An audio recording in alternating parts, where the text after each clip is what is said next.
When adults think about their lives, they think about two things. They want to choose their path and they want to be in control. The question is this any different for youth? The answer is, it shouldn't be.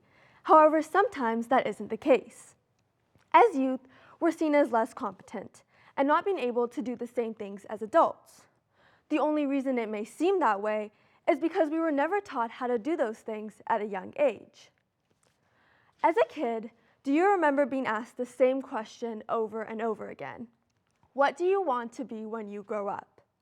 Now think about your answer and remember how many times it's changed. As children, we constantly changed our minds because we were told that we had our whole life to decide.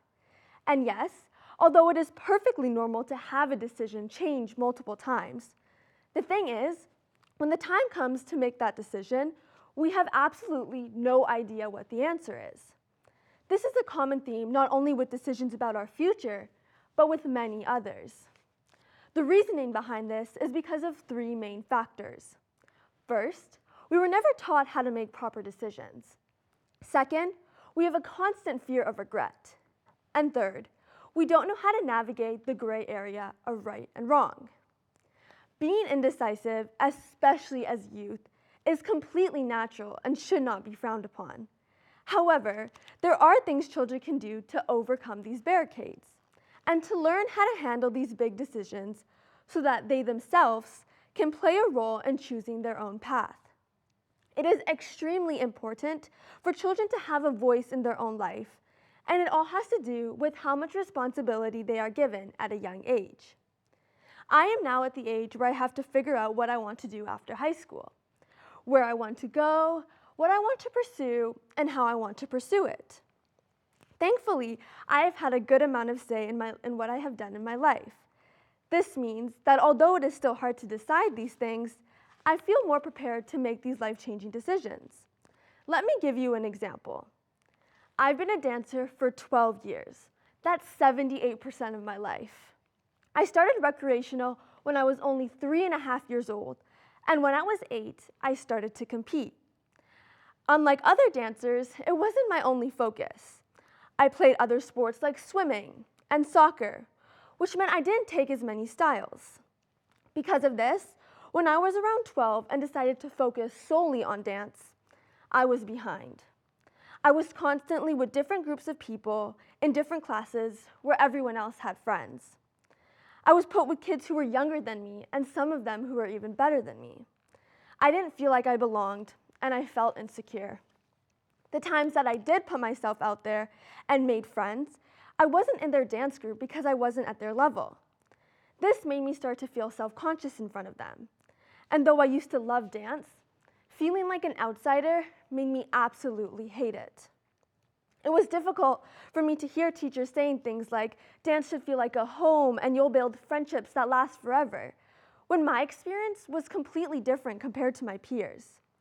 Though I enjoyed dance, it was the only sport I ever committed to, I didn't like the way it made me feel, and I started to think about leaving. Making this decision would affect my life in a lot of ways, so it was important that I played a big part in making it. Sometimes, however, it isn't that easy, because there are a lot of things that can get in the way of a child making their own decision. What do you think is one of the biggest barriers for a child when making their own decision? That's right, adults. I'm not putting down parents or grandparents or even teachers, but they usually think they know best. Even with the best of intentions and so much love, they can get in the way of a child's decision and their future.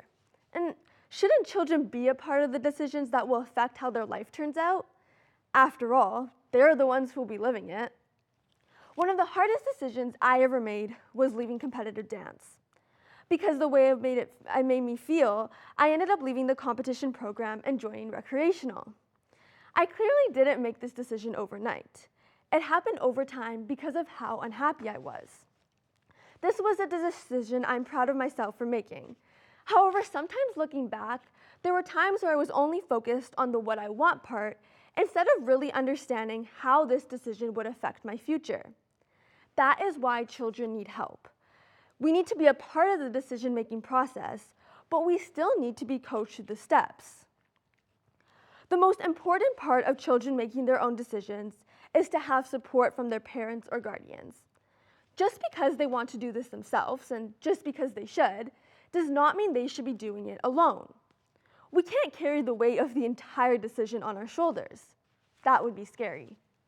We need to know that the adults in our lives love us and want us to be happy, that they care enough to help us when we struggle and think through these decisions, even if it's easier for them to just tell us what to do.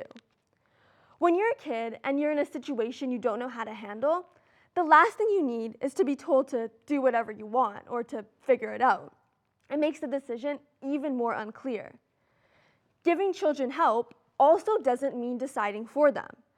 Adults' judgments can often be clouded by what they envision for their child's life. Even though it's hard, they need to put their views and needs aside and avoid letting them get in the way of what the child needs. Jim Taylor, PhD, suggests giving children options. If you do this, we feel more secure and it makes the process easier. It's like when someone says, "What do you want for dinner?" compared to asking if you wanted sushi, pizza, or pasta. It's easier to answer if you have clear options. It was really hard for me to make a choice about dance because of how much I loved it. I just hated that the thing I loved most was also the thing I dreaded. But despite all these feelings, I knew I wanted to dance. The options I had for dance were to stay in competition, quit completely, or join recreation. Since I still enjoyed it, but I didn't feel good in the environment for competitive dance, the logical choice was to join recreational. However, there was one other option: move studios. The problem with this was that I was anxious to move, and I was scared that the situation would follow me. Understanding this and knowing exactly how I felt, even though it was hard to deal with, helped me realize that I could still dance in my studio, just not competitively. If I never understood how I was feeling, I would have never kept my options open in case I changed my mind again. Which, you guessed it, I did. Flash forward a couple of years. I started to feel unhappy. Again. I had this feeling that I had lost something, and it was a feeling I got to know very well. This feeling was regret. The regret for not only leaving competitive dance, but the regret that I hadn't tried my hardest, when in fact, I did. Regret isn't something we can avoid. It's a normal human experience. What we know about it is that when we regret a decision, we can't undo it. What instead we can do is make another decision. Do we stay there and get stuck in our regret, or do we act on our regret and do something about it? Because even if you can't go back, you can learn from that decision and use it to recognize what you want your future to look like. Once you are in that state of regret, it doesn't have to mean that you have to be in it for the rest of your life. Author Daniel Pink spent a couple of years studying regret and later wrote a book about it. He described the regret I felt as boldness regret. This is when we get to a point in our life when we have a choice, to play it safe or to take a chance. What he found is that people regret not taking the chance. I regretted quitting competitive dance, and that is exactly how I felt. I wish that I had continued to compete. Pink also says that talking about our regrets is better than pretending that they don't exist. If we talk about them, we can find comfort in the situation, learn from our regrets, and move forward. When I started to regret leaving dance, I thought through why I had made that decision in the first place. Understanding that helped me realize that leaving competitive dance to join recreational helped me regain my confidence and showed me what I had to do next. Regret helped me find my way back to dance, and it also helped me realize that just because I had wished I had never left doesn't necessarily mean that it was a bad decision. Good decisions and bad decisions. Who are we to decide what is right and what is wrong? When we are young, we sometimes will make decisions our parents don't understand, because decisions that look right to me and you can look completely different to someone else. When I decided to leave competition, to others, it may have looked like a wrong decision. It may have looked like I was giving up or that I didn't want to dance anymore. And honestly, it felt like that too. But what I have now understood is that in the end, it doesn't matter if it was a good decision or a bad decision. It was what I had decided to do, and it was what I had already done.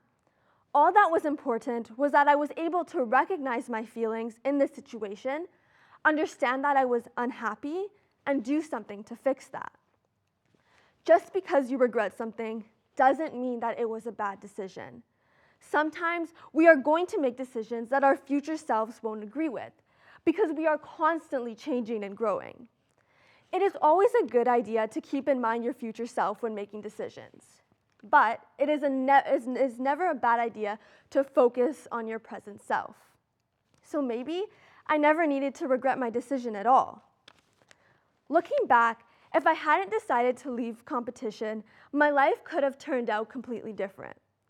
Thanks to being able to understand my journey and have made that decision myself, I was able to realize I wanted to return, and I am now back competing, and I have been able to fall back in love with dance. Making this decision myself made my voice feel heard and allowed me to build confidence and my own sense of judgment.